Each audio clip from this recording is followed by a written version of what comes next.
बिस्मिल्लाहिर्रहमानिर्रहीम। अभी हम स्टार्ट करेंगे एक्सरसाइज 1.3 क्लास 6। एक्सरसाइज स्टार्ट करने से पहले अगर आपने ये चैनल सब्सक्राइब नहीं किया तो इसको सब्सक्राइब कर लें और वीडियो को शेयर ज़रूर किया करें ताकि ज़्यादा से ज़्यादा बेटे और बेटियों को इन वीडियो से फ़ायदा हो सके। क्वेश्चन नंबर 1 की स्टेटमेंट है, विच of the following set is the empty set.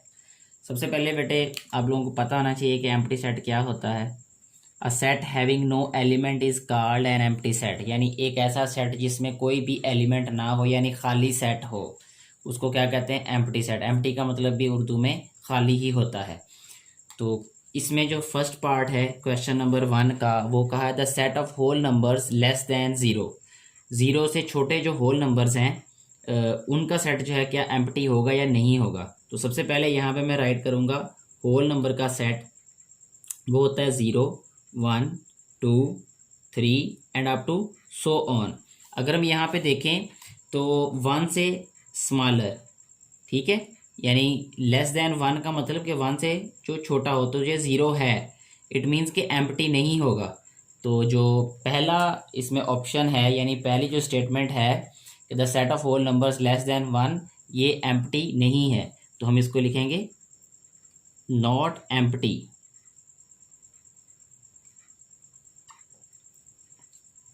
इसके बाद सेकंड स्टेटमेंट क्या है, the set of the English alphabets between U and we.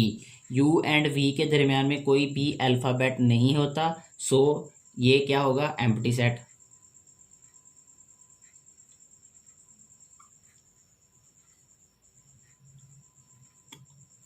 इस तरह जो थर्ड स्टेटमेंट है वो है the set of vowels other than A and O. A and O के अलावा क्या कोई वॉवल होते हैं? तो हमें पता है कि जो वॉवल होते हैं ए, ई, आई, ओ, यू, और उसने सिर्फ यहाँ पे दिए हैं ए और ओ। ए और ओ, इसके अलावा भी तो होते हैं ना, ई, आई और यू, तो इसलिए हम क्या लिखेंगे? Not empty.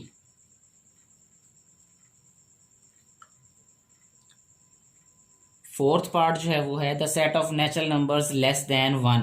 1 से जो स्मॉलर छोटे जो हैं वो नेचुरल नंबर्स। तो सबसे पहले ये पता होना चाहिए कि नेचुरल नंबर्स होते क्या है। नेचुरल नंबर्स का सेट एन से शो किया जाता है और 1 से स्टार्ट होते हैं, 1, 2, 3 and up to so on. अगर हम देखें तो 1 से छोटा कोई नेचुरल नंबर होता नहीं है, सो ये क्या है? Empty set. यहाँ राइट करेंगे एम्प्टी है ये set. Fifth and last part of question number 1 is the set of even numbers which are called odd numbers. क्या कोई ऐसा इवन नंबर है जो ऑड नंबर कहलाता है? ऐसा तो कोई हो ही नहीं सकता। इवन इवन होते हैं, ऑड ऑड होते हैं, इसलिए तो दोनों डिफरेंट हैं। तो इसलिए ये क्या होगा? एम्प्टी।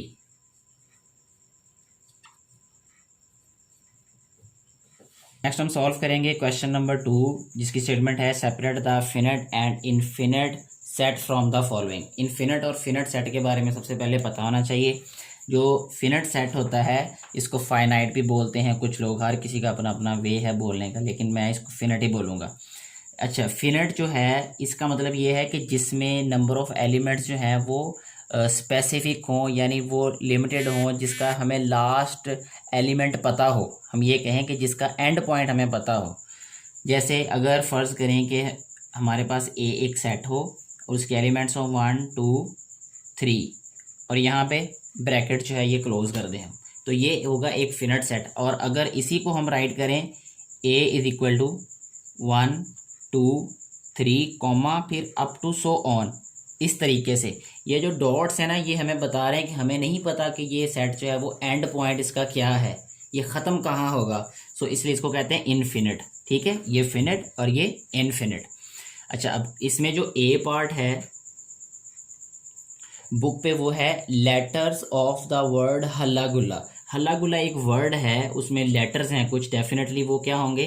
फिनिट होंगे। तो यहाँ पे हम राइट करेंगे फिनिट।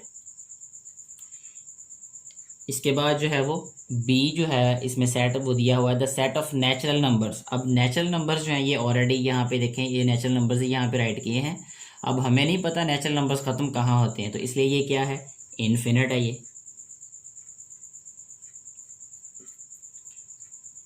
सी वाला जो सेट है वो दिया है number of days in a year.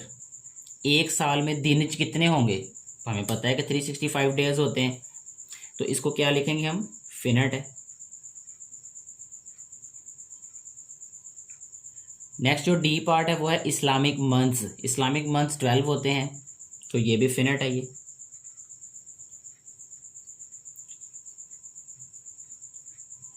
ई वाला जो सेट है उसमें लिखा है 369 कॉमा डॉट डॉट डॉट, यानी डॉट डॉट आ गया जिसमें उसमें हमें नहीं पता होगा कि लास्ट डिजिट क्या है, इसका लास्ट एलिमेंट क्या है, तो ये क्या होगा, इनफिनिट होगा। ये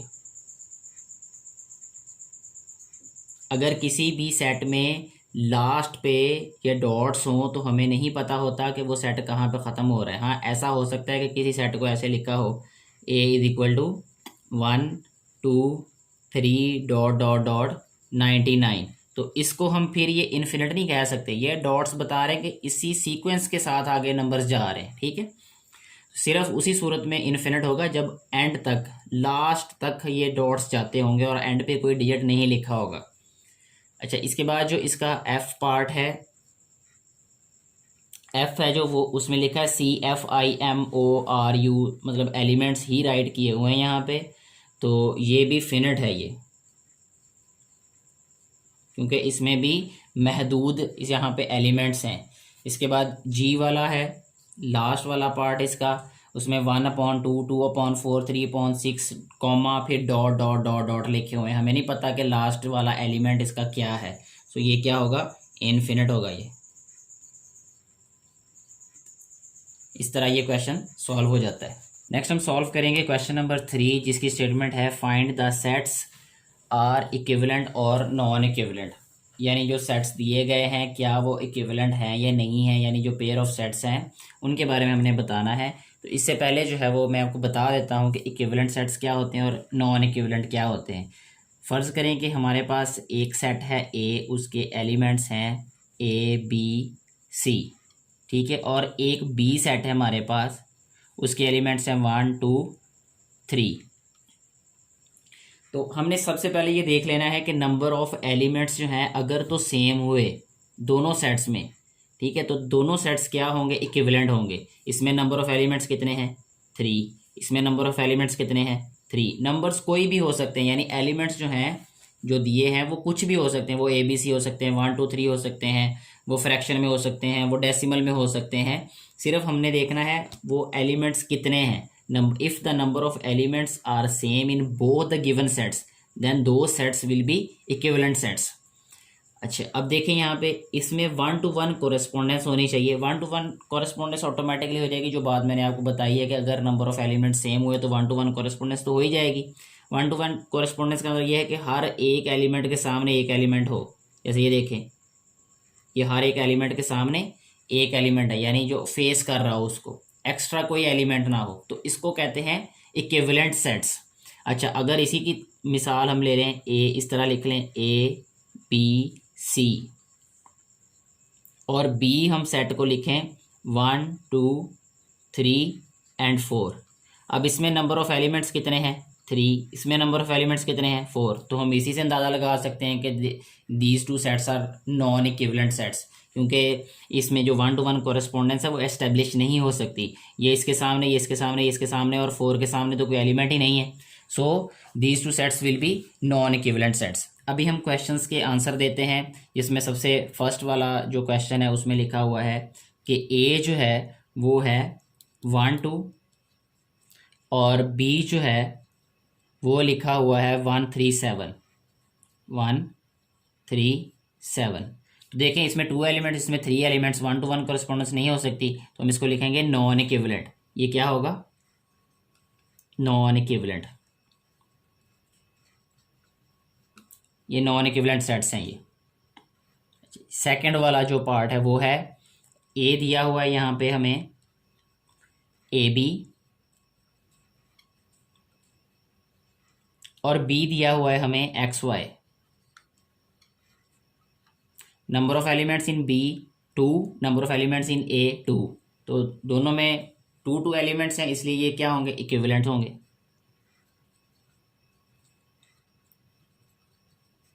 इक्विवेलेंट।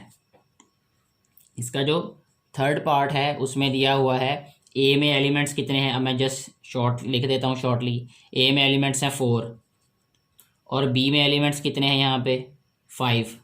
अब ए में 4 हैं, बी में 5 हैं, तो क्या होगा नॉन इक्विवेलेंट। इसी तरह फोर्थ वाला पार्ट जो है उसमें ए के एलिमेंट्स कितने हैं 5 और बी के एलिमेंट्स कितने हैं 5। दोनों में 5 एलिमेंट्स हैं, तो ये क्या होंगे इक्विवेलेंट। फिफ्थ वाला जो पार्ट है वो है ए में एलिमेंट्स हैं 5 और बी में एलिमेंट्स कितने हैं 4, तो ये नॉन इक्विवेलेंट हो जाएगा ये भी। सिक्स वाला जो पार्ट है उसमें है the set of 4 natural numbers, तो ए में कितने एलिमेंट्स हो गए 4 और बी वाला क्या है the set of 3 wild animals, तो वो 3 है, तो ये भी क्या होगा नॉन इक्विवेलेंट। लास्ट वाला जो पार्ट है उसमें क्या लिखा उन्होंने the set of 5 rivers of Punjab, A जो है वो समझ ले 5, ए इक्वल है 5 के और बी इक्वल किसके है, चीज़ें जो मर्जी दी हो, the set of colours in Pakistani flag वो 2 होते हैं, तो 5 2 के इक्वल ही नहीं है, तो इसलिए ये भी क्या होगा नॉन इक्विवेलेंट। तो इस तरीके से ये क्वेश्चन सारे सॉल्व हो जाएंगे। नेक्स्ट हम सॉल्व करेंगे क्वेश्चन नंबर 4, जिसकी स्टेटमेंट है कि which of the following sets are equal. तो सबसे पहले हमें पता होना चाहिए कि इक्वल सेट्स क्या होते हैं। अगर हमारे पास 2 सेट्स हों, इसमें ए अगर है 1 2 3 और इसी तरह बी जो सेट है वो भी हमारे पास क्या हो 2 1 3, इस तरह एलिमेंट्स को आगे पीछे लिख सकते हैं, इससे फ़र्क नहीं पड़ता। तो इसमें 3 एलिमेंट्स, इसमें 3 एलिमेंट्स, इसमें भी वही एलिमेंट्स हैं, इसमें भी वही एलिमेंट्स हैं, यानी सेम एलिमेंट्स होने चाहिए। सो हम क्या राइट करेंगे इसको ए इज इक्वल टू बी। तो इस तरीके से जो एलिमेंट्स हैं अगर वो सेम हुए दोनों सेट्स में तो सेट्स क्या होंगे इक्वल होंगे। अब हम क्वेश्चन नंबर 1 देखते हैं। इसका जो फर्स्ट पार्ट है उसमें ए बी सी डी ई है और जो सेकंड है वो है ए बी सी डी ई, यानी एलिमेंट्स की जगह आगे पीछे करके लिखी हुई है। मैं एक दफ़ा इस वाले पार्ट को लिख देता हूँ A B C D E, A B C D और ई, और बी जो सेट है वो दिया हुआ है हमें इस तरीके से बी ए ई डी सी। अब देखें यहाँ पे इसमें भी वही एलिमेंट्स हैं, इसमें भी वही एलिमेंट्स हैं, बस आगे पीछे लिखे हुए हैं। सो हम कहेंगे A is equal to B, यानी A and B are equal sets. इसी तरह जो इसका सेकेंड पार्ट है उसमें दिए हुए हैं 1 2 3 4 5 और इसी तरह जो इसको मैं सॉल्व करता हूँ। अभी देखिए थोड़ा सा इसको उन्होंने घुमा के लिखा हुआ है। ए वाला है 1 2 3 4 5। अच्छा बी वाला जो है वो इस तरीके से लिख के दिया अब उन्होंने 1 + 0 कॉमा 1 + 1 कॉमा 1 + 2 कॉमा 1 + 3 कॉमा 1 + 4। अगर हम इसको सिंप्लीफाई करें बी को तो ये क्या हो जाएगा 1 + 0 1 1 + 1 2 1 + 2 3 1 + 3 4 और 1 + 4 5।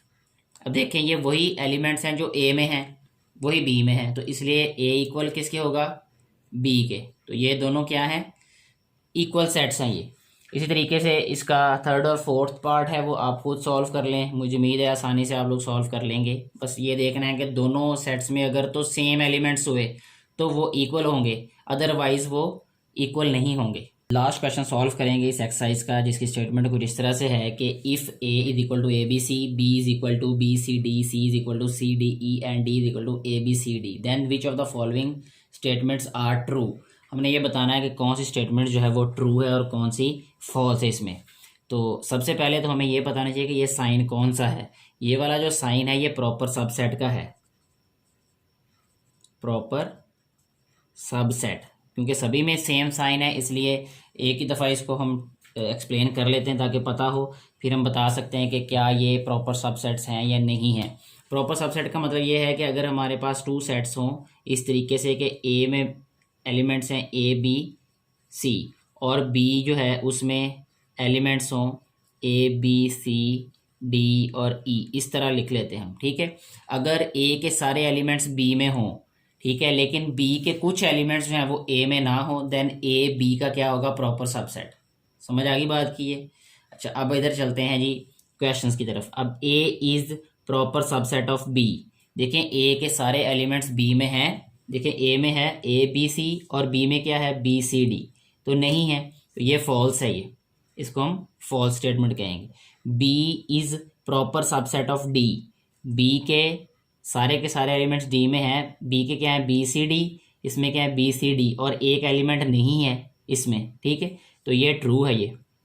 सी is proper subset of D. C के एलिमेंट्स क्या है, सी डी ई, और डी के क्या है, सी डी, और इसमें ई नहीं है, ये है ए बी सी डी, इसमें ई नहीं है, तो ये फॉल्स होगा। A is proper subset of D. A के एलिमेंट्स क्या हैं, ए बी सी, और डी के एलिमेंट्स क्या हैं, ए बी सी डी, तो ये बिल्कुल ट्रू है ये। इसी तरह B is proper subset of C. B क्या प्रॉपर सबसेट है सी का, बी के बी सी डी, और इसके क्या है, सी डी ई, ये फॉल्स है ये, ठीक है, डेफिनेशन के अकॉर्डिंग ये फॉल्स होगा। सी इज प्रॉपर सबसेट ऑफ ए। सी जो है इसमें है सी डी ई, और ए में क्या है, ए बी सी, तो ये भी क्या है, फॉल्स है। इस तरीके से ये क्वेश्चन सॉल्व हो जाने हैं। मुझे उम्मीद है कि आपको सारी एक्सरसाइज अच्छे तरीके से समझ आ गई होगी। फिर भी अगर किसी क्वेश्चन में कोई प्रॉब्लम, कोई इशू हो, तो आप नीचे कमेंट बॉक्स में वो बता सकते हैं। कोशिश की जाएगी कि आपको उसका आंसर जल्दी से जल्दी दिया जाए। Thank you very much.